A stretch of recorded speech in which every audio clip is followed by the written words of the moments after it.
అదొకటి. మాతలు కూడా అక్కడ వచ్చేసే భిక్ష స్వాములకు కూడా అందరికీ ప్రయాగ నీళ్లు 40 ఏళ్ల సంధి 48 ఏళ్ల 44 ఏళ్ల సంధి వచ్చే ప్రయాగరాజ కుంభమేళ నుంచి చూడండి, మహాకుంభమేళం అది. ఒక పుష్కరం అయితే ఏమంటాము, ఒక పుష్కరం అంటాం. అంటే 12 సంవత్సరాలు కలిగితే ఒక పుష్కరం, మనకు పుష్కరాలు వస్తాయి. అట్లాంటి 12 పుష్కరాలు అయితే ఒక కుంభము. అట్లాంటి కుంభమేళాలు అంటే 12 కుంభమేళాలు అయితే ఒక మహాకుంభమేళ. ఆ మహాకుంభమేళ నీళ్లు మీకు కూడా ఇవ్వాలని నాకు మా సంకల్పంతో మీ అందరికి కూడా తేవడం జరిగింది. మీరు భిక్ష చేసినప్పుడు మా స్వాములు మీకు అందరిస్తారు, మీ క్యాలెండర్లు ఇవన్నీ అందిస్తారు. అది చేయండి.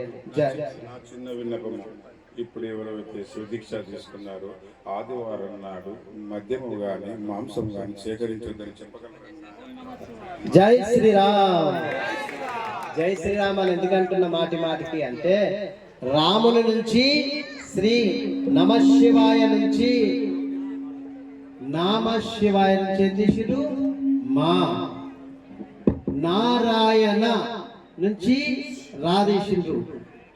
హరుల స్వరూపమే శ్రీరాముడు. ధర్మో రక్షతో రక్షక. ఎవరు చేసిరయ్యా శ్రీరాముడు? ఎంతమంది తల్లిదండ్రుల మాట వినకుండా పోతుండ్రు చెప్పండి. ఎవరైనా తల్లిదండ్రుల మాట అయ్యా గిడిగోపిట అంటే పోతుండ్రా? కానీ శ్రీరాముడు తెల్లారితే పట్టాభిషేకం. ఆయన ఏమో చేసిండు, నేను తండ్రి మాటకై అడవి బయలుదేరి. కానీ ఎంత ధర్మస్వరూపుడు చూడండి. ఆయన గెరికే నన్ను ఇడిగి నుంచి వెళ్ళిపోతారు. కానీ మనకు నేర్పడానికి తల్లిదండ్రులు ఎట్లుండాలి, తల్లిదండ్రులకు పుట్టిన కొడుకు ఎట్లా ఏ రీతిగా నేర్చుకోవాలి అని చూపించిందే శ్రీరాముడు. అన్నదమ్ములు ఏ రీతిగా ఉండాలని చూపించిందే శ్రీరాముడు.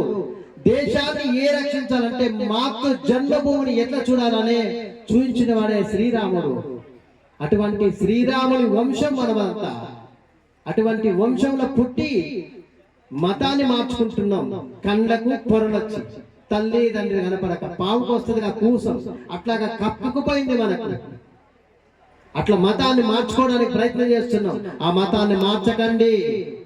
ఎవరు హిందూతో బాధ ఉందని ఏం చెప్పిండు సాబా అంబేద్కర్? ఏం చెప్పిండు సాబార్కర్? ఏమన్నాడు? నాకు ముస్లింతో ఇబ్బంది లేదు, నా క్రైస్తవుతో ఇబ్బంది లేదు, పైచకం ఎక్కిన నా హిందూతో ఇబ్బంది ఉందన్నాడు. ఆయన అన్నది ఇస్లాంతో ముస్లింతో కాదు. పైచం ఎక్కి హిందూ మాట్లాడుతుంటాడు.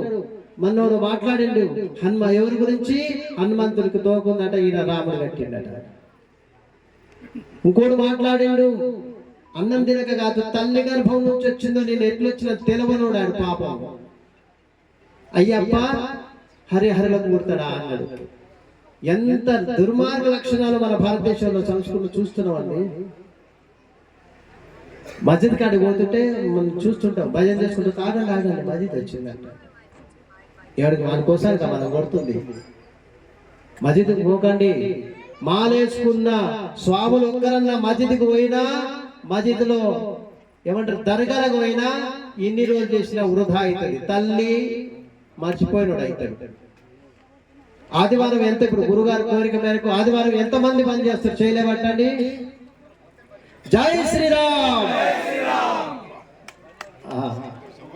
ఇంత మంచి సంతోషం స్వామి.